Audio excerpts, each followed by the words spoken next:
Okay, everyone, thank you. This is going to be the second video where we just talk about strictly nomenclature. Okay? Now, there are so many different resources out there for you guys, not just this video, but all around the web. You'd have to look for inorganic nomenclature, because that's what you guys are learning. But we're going to start with something that might come up on the exam called organic nomenclature.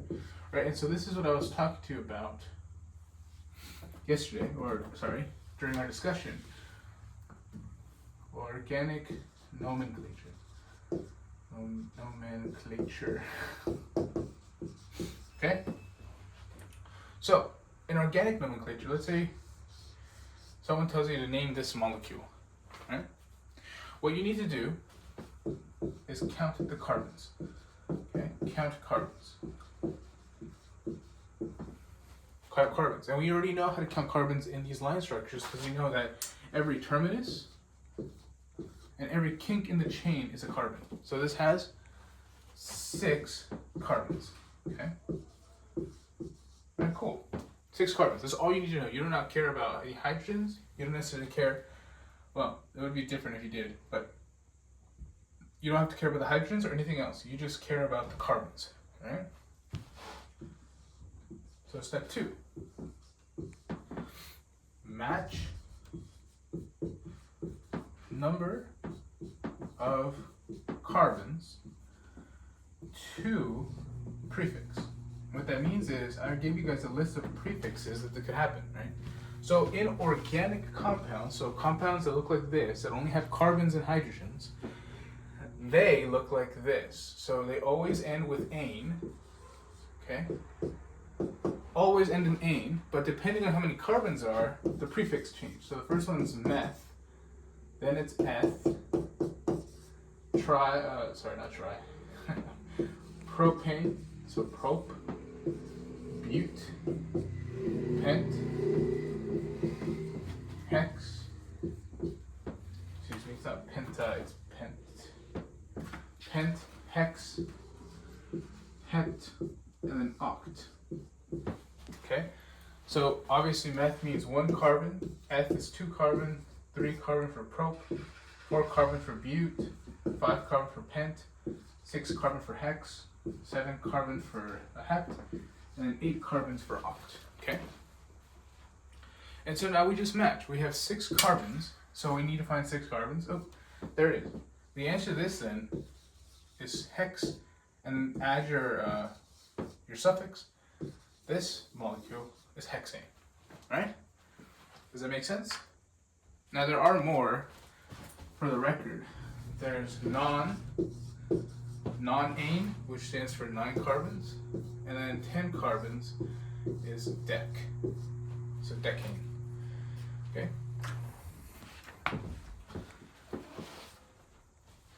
Those are the most common, so let's look at that real quick. All right, here we go. So that is organic nomenclature. Right. Now we get into what we're dealing with in class. Okay, inorganic. So first question for anything you want to ask: is it molecular or ionic? Okay, molecular or ionic. To tell what something is molecular, it's elements are from, or let's just say all elements are from the right side. Okay? For example,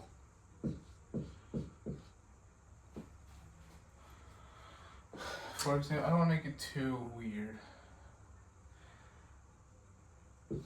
PO3F. Okay, PO3F. This has 3 names in it. Okay? Actually, we don't want to do that. We'll just stick with this. Right? Phosphorus is, if we look at the periodic table, if I draw a quick sketch, phosphorus is on the nitrogen column, it's here. That's where P is. And then oxygen is on the top of the next column here. Okay? Okay, so they're both on the right side. All right, hope that makes sense. Ionic, though, one element from the left and one from the right. Okay? Okay, one from left, one from right. So if we look at something like NaCl, the most famous one, we know that if we draw the periodic table again, oh, that's a really bad one. Na is in column 1, and then Cl is column 7 technically, but it's the one on the other side. So see how that makes sense? Okay, so that's step 1. Okay, we're going to start with molecular, because it's the easiest one in my opinion to do. Alright? Ionics can get kind of, there's a lot more rules in ionic compounds. Okay, so for molecular, here's some notes, right? So on an exam, when you're doing an exam, part of college is also getting used to how to take an exam, right? So notes, if you're given options, right, you must know that molecular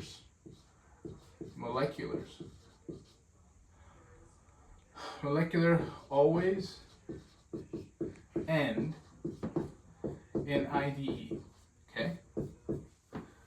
Note 1. This is important because if you're given a molecular compound and you see that both the elements are on the same side of the periodic table and they end in ITE or ATE, you know that's going to be wrong. Another thing, I'm just making sure I get this from my notes. Oh, yeah, forgot about that one. All compounds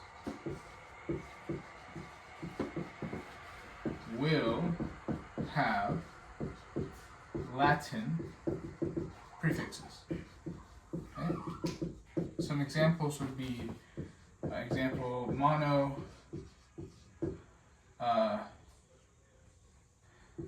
di, tri, 4 is not but,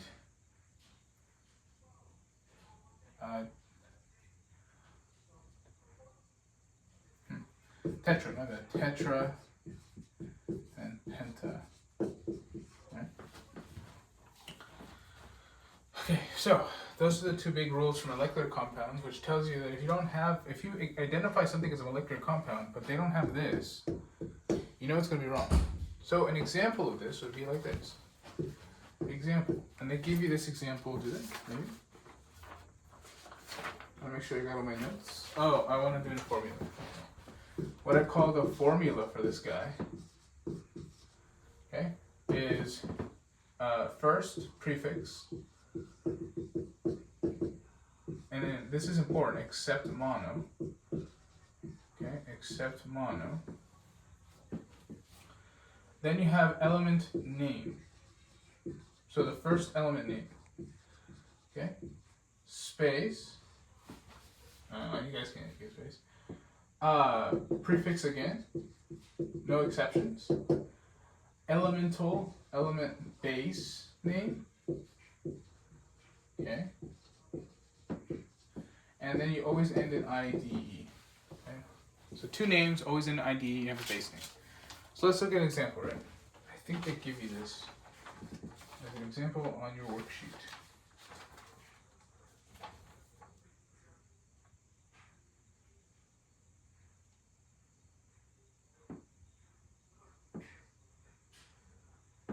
Oh. N2O4. That's an example, okay? So, we're going to take the Latin prefix except mono. There's two of them, so it's going to be di. Okay? We just write down the element name, the first one. So that's nitrogen, dinitrogen. Okay, dinitrogen. And then for our next name, we have another prefix, which we do. So that's tetra. Okay? Element base name of this guy, that's going to be ox. Okay? Oxygen has a special one. Other ones basically think of, like, example, like chlorine. You eliminate the I, okay, and then to replace it with ide. Okay, but in this case it's tetraox and then end in ide. I hope that makes sense. You can see where we went from the formula, so to speak, to the answer. Another quick example. So make sure that nitrogen or dinitrogen tetroxide will make sense. And another one.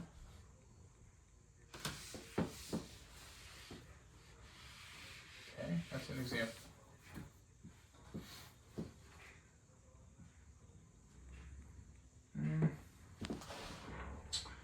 Let's go simple again. This guy right here, really famous one. Okay, so prefix except mono. So this has a mono, so we don't need to care about prefix for this one. So this is just carbon, right? Because we just put down the element name.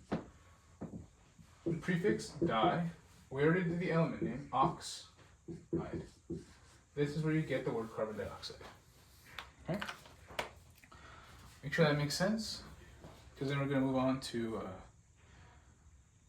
we'll go. Okay, so make sure that makes sense, okay?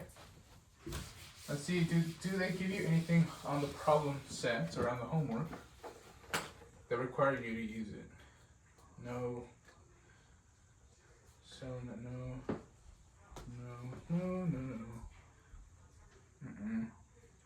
Yeah, we already went over that one. Oh, the other one they give you is this. What is it? Oh. So let's say we're given something like this. Disulfur dichloride. Okay? So we can tell from our formula what this is.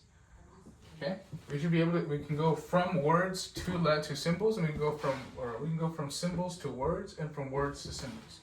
So in this case, we have disulfur. So I already told you, you just write down the element name, so you should know that sulfur has an elemental symbol of S, and it should be a subscript of 2, disulfur. Okay? For the next element, you see chlor. Chlor is going to be chlorine. You see di, 2 chlorines. That "ide" doesn't change anything. These prefixes tell you how much there are, and these names tell you what elements they are. So indeed, disulfur dichloride is this. Okay? You should be able to do that pretty easily. Okay, makes sense, everyone? Yeah? Okay, let's get at the molecular. Ionic is next. Alright.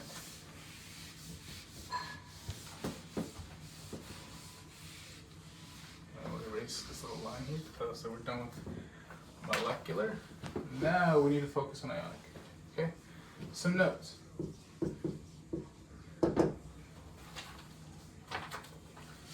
There's 3 notes with this guy that I want to make sure I get right.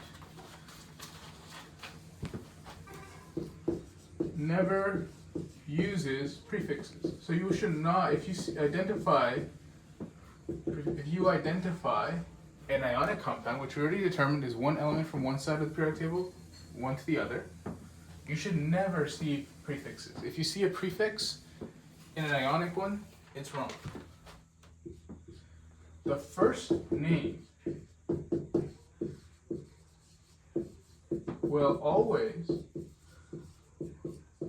just be the name of the element. I messed that up. The name of the element. Okay? So that's 1, that's note 2, and then note 3. They can end in IDE, ITE, and ATE, my bad, ATE, okay? Where these two, the IT and AT, only apply to polyatomics, which I will go over, okay? But first, to make it easier for ourselves, we're going to go over the I first, okay?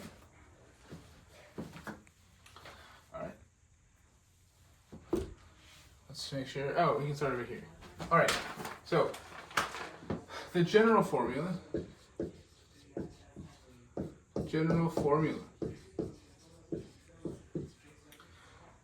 The first name should be the cation name.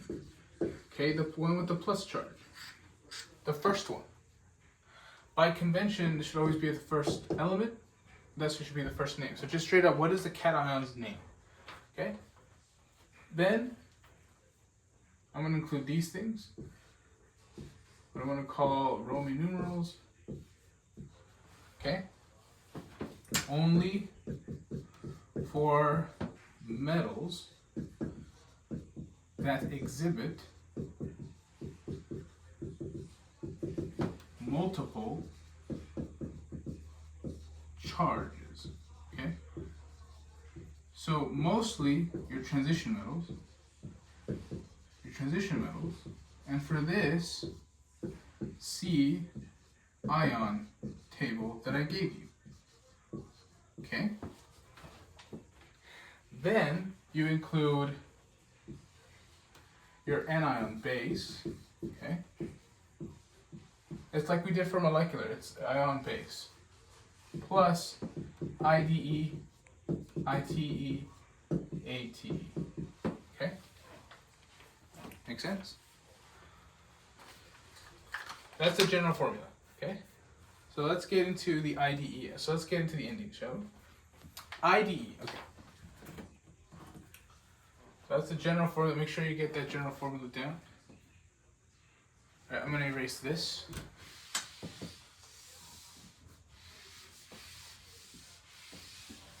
Okay.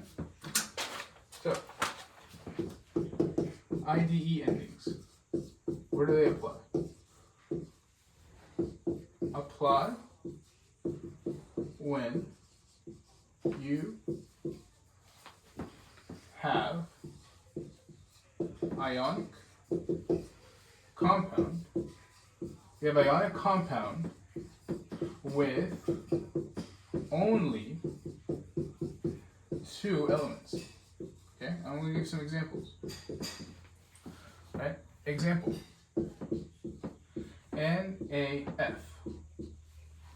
Right? See that Na is one element and F is another element.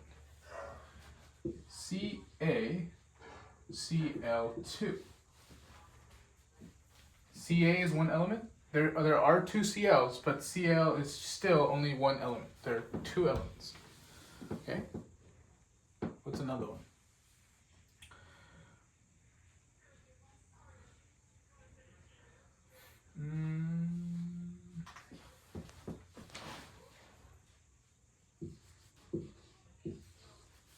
SRO, strontium oxide.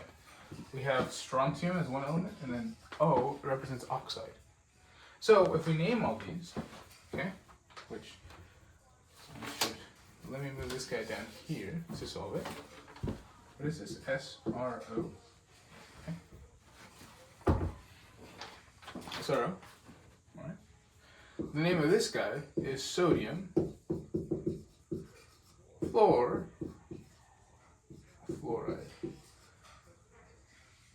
I don't think I even spelled this one correct. No, it's not like flour.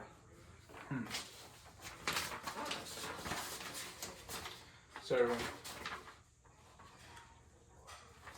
Yeah. Let's go with fluoride. Okay, sodium fluoride. So you see that sodium is just the cation name. Sodium, right? We know that Na is +1, right? Because it exists on the far left column of the periodic table. So we have Na, right? +1. And because this is a +1, we have to make sure that all of this is 0. So what is the charge of F? -1. And that does make sense, right? Because F is on group 7A, which is the halogens. All halogens have a -1 charge. And so we see from our formula, anion base is fluor for fluorine, and then we add IDE. So sodium fluoride, okay? I want you to keep in mind that this did not come up because sodium will always be +1. Or you're going to see some examples where that's not the case, but for sodium it is. Okay. Oh, in that case,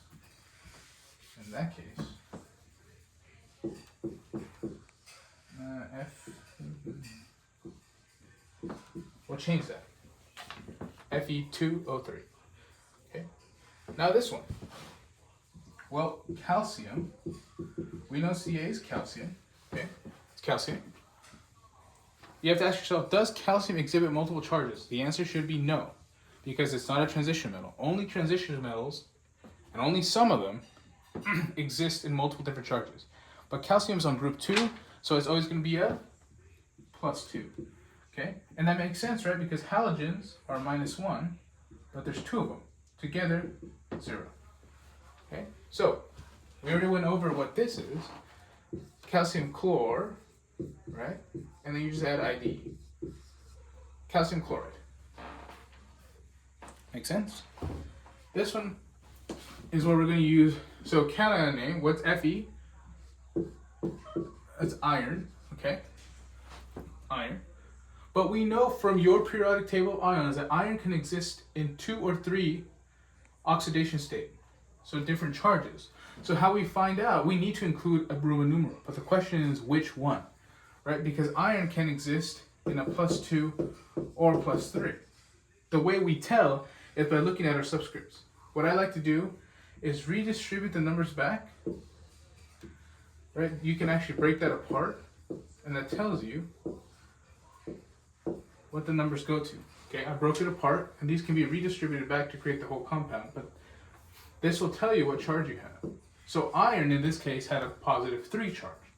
So all you do is just add a Roman numeral 3 right there, because it's iron 3. And then you have ox, remember, because that's the base for oxygen, and you add iron. Fe2O3 is called iron 3 oxide, right? Does that make sense? I'll let you read that. Okay, cool. That's ide. So, okay.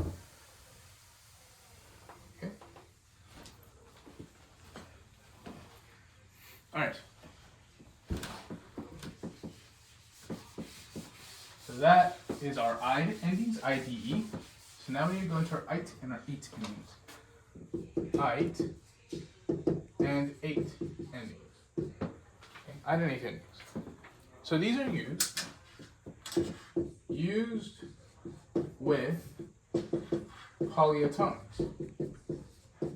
And what that means is, right, these are charged species with multiple ions. Okay? An example of this would be PO4 3- or SO4 2-. See how this whole thing is a group, okay? And that this whole group contains an S and 4 O's. Altogether, they're charged -2. Does that make sense? Not only but they can also be positive. So there's this guy that we encountered before in our redox. That's +1. Okay? And H4 plus. Does that make sense? These are polyatomics. Okay? Now, I'm not going to lie and say, oh, these are kind of easy. I highly suggest you get familiar with which ones can exist. Okay? These are some pretty popular ones. Right? But I don't know if you're going to have the names of these on the table or on some sort of formula sheet. So we're going to kind of go over this a little bit.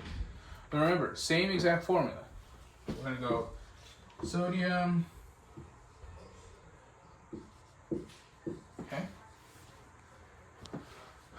What's another one?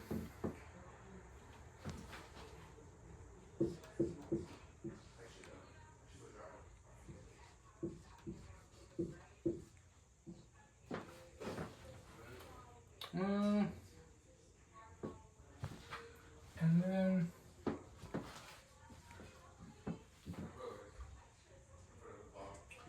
ooh.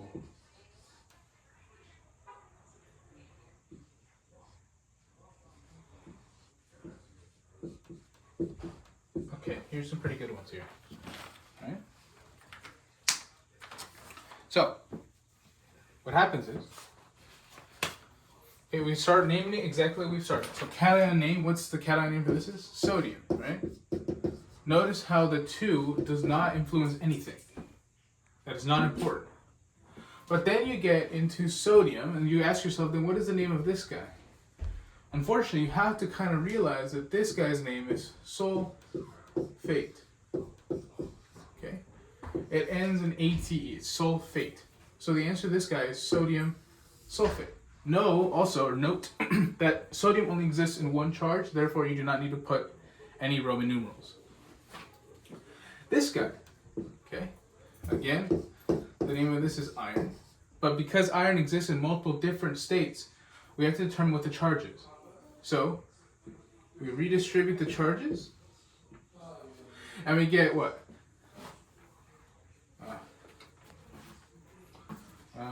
We can write it over here. We get Fe 2 plus times SCN minus. Right? So we see clearly the iron has a +2 charge. And this guy, you should know, his name is thiocyanate. Thiocyanate. Iron 2 thiocyanate. Okay? And then finally, we're going on to this one. There's a few different points I want to make with this one. Okay? So we start off with what Ag is. Ag is silver. Okay? Silver. You can redistribute it back, it doesn't help. The question is, what is this guy's name? Oh, well, silver. Does silver exist in multiple different charged states? The answer is no, and you need to look at your periodic table to know that. There's like 3 or 4 that don't, and that's what makes them tricky. Silver is just one of them. Silver only exists in +1. Always. So you do not have to include this at all. Okay? This guy, though, is something called sulfite.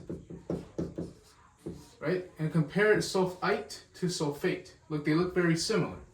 Okay? And I'll get to that point and kind of help you memorize these things. But this is how you name things with ate and ite, if they're ionic. Okay? Alright, let you look at that. Okay?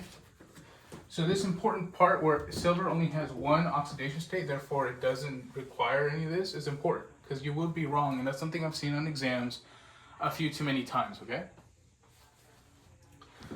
Alright, so let's erase. Okay.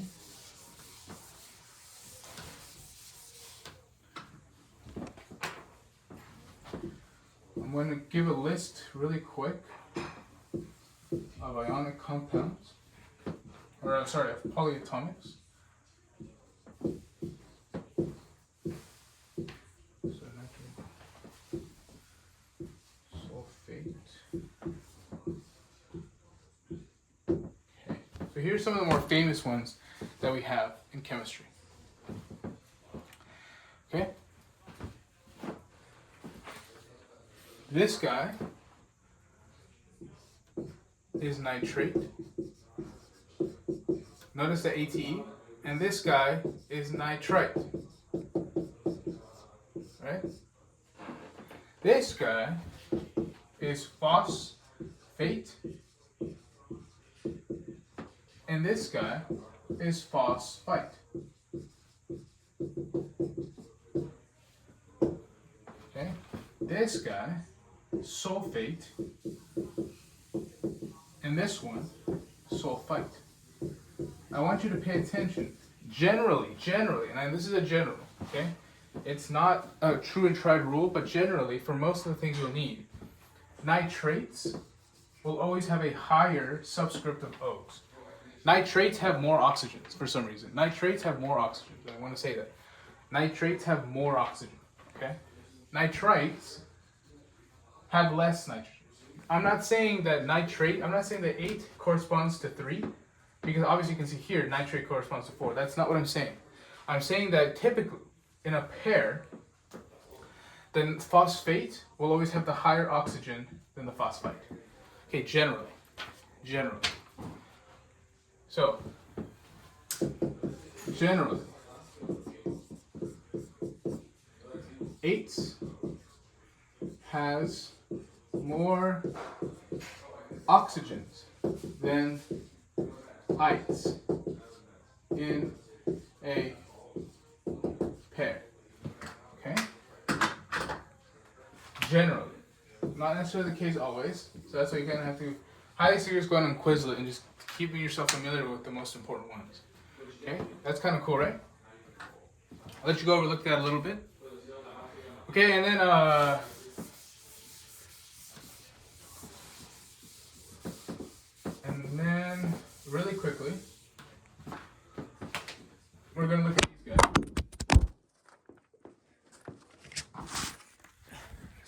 Sorry.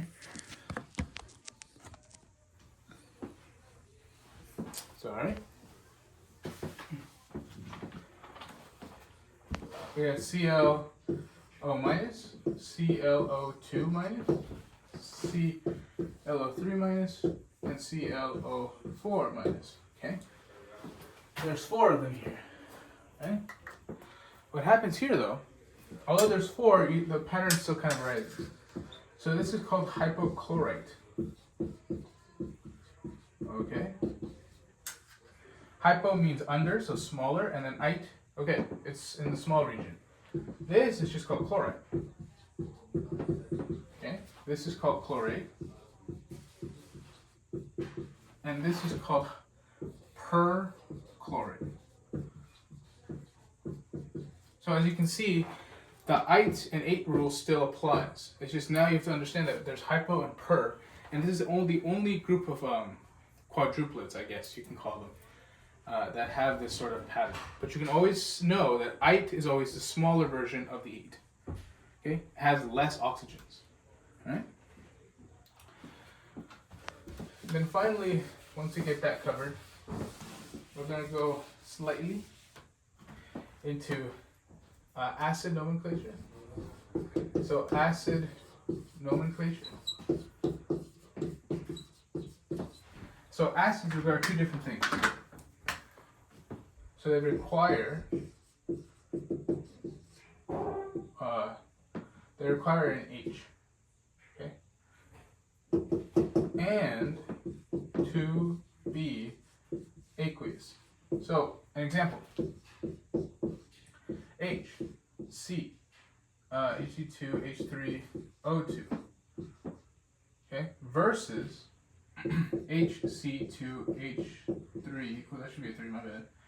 O2 aqueous. Okay. If you see this is not an acid, and you don't call it an acid. This is exactly how it's named in ionic, right? Hydrogen is the first name, so hydrogen, because that's the positive charge. Hydrogen, this is another polyatomic you should know called acetate. So this is called hydrogen acetate. But the moment you see it in aqueous, in water, like this, now it's an acid called acetic acid. Right, they look exactly identical except for this thing. So now they're acetic acid. Okay, let's get into that really quickly. So we'll reduce that. So we're gonna just put 2 examples here. I do like these actually. Okay. Notice how we know what these guys are. We know their names, right? What are their names? Oh, I have to include my aqueous because we're talking about acids. Okay, what are their names? You should know what their names are. This is nitrate, right? And this is nitrite. And see how my rule still stands, right? The ite is with the lower oxygen, ate is with the higher oxygen. So we know this is nitrate and nitrite. Sorry, nitrite and nitrate. Okay? So the way you say it, what their names are, is if your acid ends in ATE, ends in ATE, replace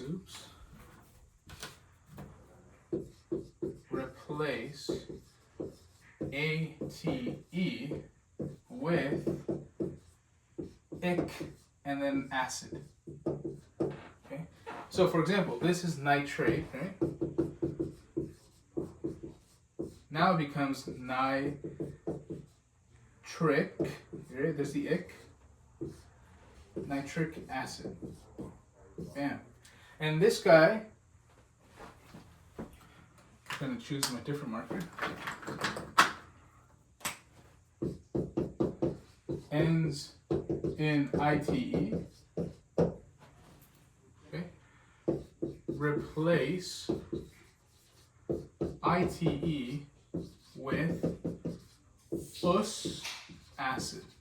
Okay. So this guy's name is nitrite, right? but then it goes to nitrous acid. Okay? So these are the big rules here that we're playing with. Okay? So this is acid nomenclature, and my final thing. Okay, after we do acid nomenclature. Okay? So those are called polyatomics. This is called polyatomic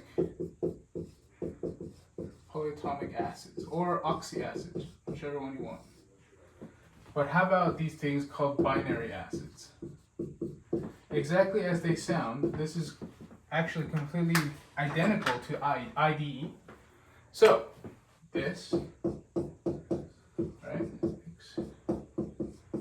right? It's a hydrogen plus one other element. So, 1H plus one more element. Right? There's no oxygens here. It's just H plus another element. How you name these guys, the binaries, are you put hydro first, always. Hydro something. You take the base name, so we're going this one, fluor, okay? And then you just add ic acid.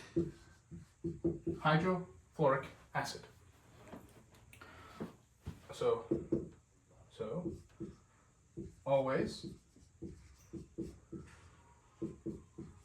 element base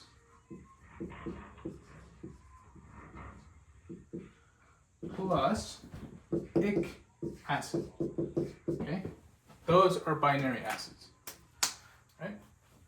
And with that, I have covered all of the nomenclature you should know for inorganic chemistry. And even a little bit for organic chemistry. So if you guys have fun, text or email me with any questions. I'll see you guys later.